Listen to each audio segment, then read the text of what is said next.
Hai teman-teman semua, balik lagi bareng saya Ari di channel Kontaineran ID. Nah, di video kali ini kita akan membahas seputar tips bagaimana untuk konsisten dalam menjalani proses untuk menjadi seorang eksportir ya.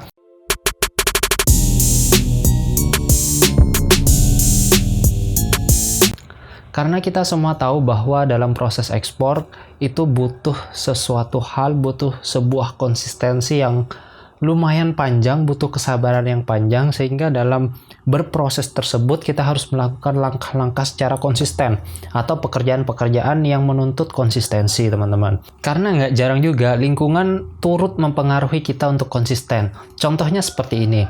Saya dulu ngekos ya, teman-teman. Pertama kali mulai ekspor itu ngekos, dimana kalau teman-teman tahu kos-kosan kan ya 4x4 gitu, atau 3x4 meter lah luasnya.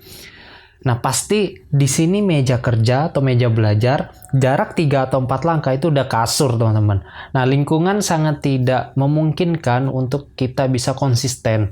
Karena daya tarik kasur itu kan luar biasa ya. Kita kerja 30 menit, 1 jam, tapi kita bisa goler-goler di kasur atau tiduran sambil scrolling, bisa 1-2 jam.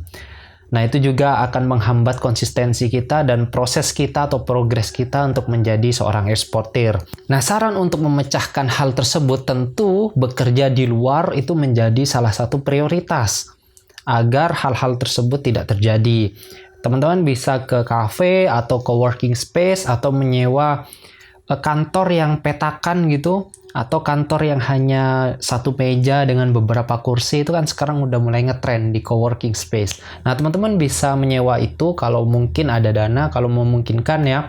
Tapi kalau tidak ada dana atau teman-teman mau bekerja dari rumah dan dari kamar yang jaraknya 3 atau 4 langkah dari kasur, nah teman-teman bisa dengerin tips ini ya. Semoga tips ini juga cocok untuk kalian semua, oke? Tips yang pertama adalah mandi. Hah, mandi? Iya, mandi, teman-teman. Terdengar bercanda ya, tapi ini serius. Sepenting itu mandi sehingga saya menempatkan di urutan pertama. Mandi itu bisa menyegarkan, menghilangkan pegal-pegal, dan juga mandi itu bisa menjadi salah satu start yang baik untuk mengawali hari. Kita yakin bahwa hari itu kita ingin mengerjakan sesuatu dengan semangat, dengan passion, sehingga kita mempersiapkan diri kita sebaik mungkin. Kemudian tips yang kedua adalah memakai pakaian selayaknya orang kerja. Jadi dulu karena saya sering melakukan kesalahan sehingga pekerjaan saya tertunda, teman-teman. Ya, saya kerja setengah jam atau 1 jam, kemudian tidur-tidurannya bisa 1-2 jam, scrollingnya bisa 1-2 jam. Nah, sehingga saya menggunakan cara ini, saya memakai celana, kemeja, ataupun kalau saya memakai kaos, saya memakai kaos yang baru diambil dari lemari, kaos yang bagus untuk pergi, bukan untuk santai apalagi tidur. Sehingga dalam pikiran kita atau mindset kita, kita sedang bekerja. Dan juga sayang banget kan kalau baju kemudian celana yang bagus itu kita pakai untuk tiduran. Dan nggak nyaman juga, teman-teman. Tapi nggak jarang juga saya pakai kaos kaki, teman-teman.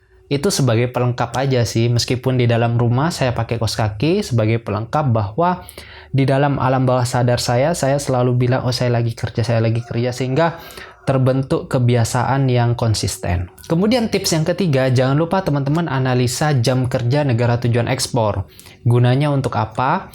Karena begini, kita harus responsif dalam menjawab segala pertanyaan dan juga diskusi dengan calon buyer kita.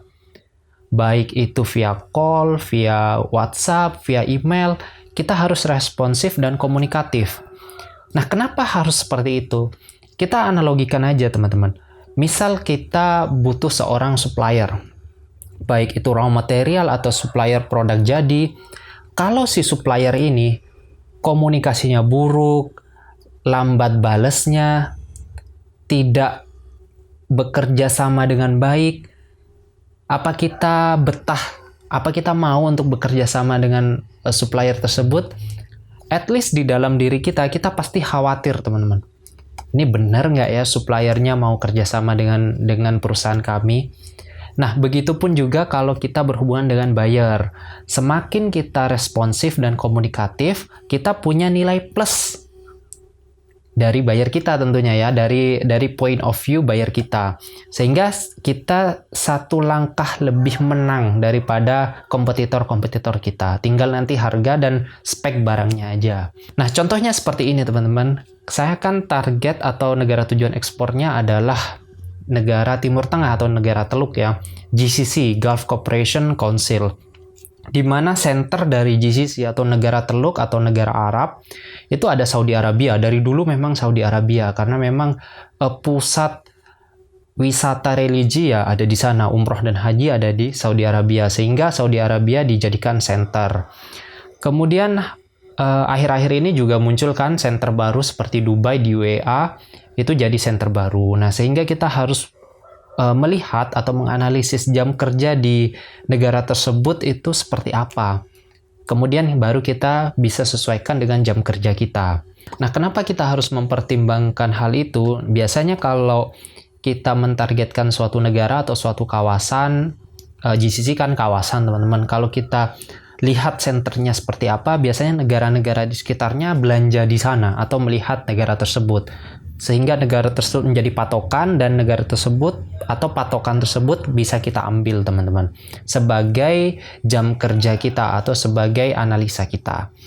Nah, contohnya seperti ini di Saudi Arabia jam kerjanya ya normal 9 to 5 dari jam 9 pagi sampai jam 5 sore, tapi ketika di-convert ke jam kerja Indonesia itu sekitar jam 1 siang sampai jam 10 malam. Jadi kita harus standby dan juga responsif di jam 1 siang sampai jam 10 malam. Sehingga kalau misalkan nanti ada buyer atau ada calon buyer yang WA, call maupun email, kita bisa segera membalas hal tersebut atau email tersebut atau WA tersebut atau call tersebut. Sehingga kita ada nilai plus di mata buyer. Nah, itu yang selalu kita terapkan kepada calon buyer manapun yang kita prospekin teman-teman, yang kita lagi negosiasi. Be responsive, be punctual. Oke? Kemudian tips yang keempat adalah membuat to-do list. Yaitu apa yang mau dikerjakan hari ini, apa yang mau dicapai minggu ini, bulan ini, atau semester ini, atau tahun ini. Kita bisa mulai dari yang paling besar, yaitu goal kita apa. Contoh goal kita ya ekspor gitu, ekspor produk A ke negara B misalkan. Nah, jangka waktunya berapa lama? Misalkan 1 tahun. Oke, targetnya 1 tahun. Ekspor ke negara A dengan produk A dalam jangka waktu 1 tahun. Kemudian kita harus breakdown lagi. Itu kan visi kita. Nah, kita harus breakdown menjadi misi. Misinya seperti apa? Langkah kerja yang kita ingin kerjakan untuk mencapai visi tersebut. Bisa seperti ini contohnya ya. 6 bulan pertama kita akan persiapan ekspor. Mulai dari produk, supplier, company profile, website, dan lain-lain. Kita selesaikan di 6 bulan pertama. Kemudian di 6 bulan kedua kita baru fokus promosi ekspornya. Baik promosi yang gratis maupun promosi yang berbayar. Tentu tidak selalu 6-6 ya teman-teman. Bisa 8-4 atau berapapun lah tergantung dari diskusi kalian atau kebutuhan perusahaan kalian. Nah, setelah kita tahu langkah kerja dan target per 6 bulan, baru kita breakdown lagi ke target-target per 3 bulan atau per bulan, dan juga target-target atau langkah kerja per minggu. Sehingga kita tidak kosong di minggu-minggu tertentu, dan kita tahu harus mau ngapain teman-teman. Apa yang mau kita kerjakan itu jelas. Nggak ada lagi tuh caranya minggu ini mau ngapain ya, minggu ini mau ngapain ya, hari ini mau ngapain. Nggak ada lagi tuh cerita kayak gitu. Jadi kita betul-betul step up, berproses, berprogres, bertumbuh dan berkembang setiap minggunya.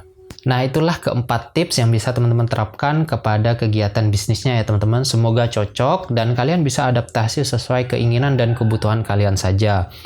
Nah, yang terakhir saya ingin katakan bahwa di Jepang itu ada budaya yang menurut saya sangat bagus, yaitu Kaizen teman-teman, budaya Kaizen.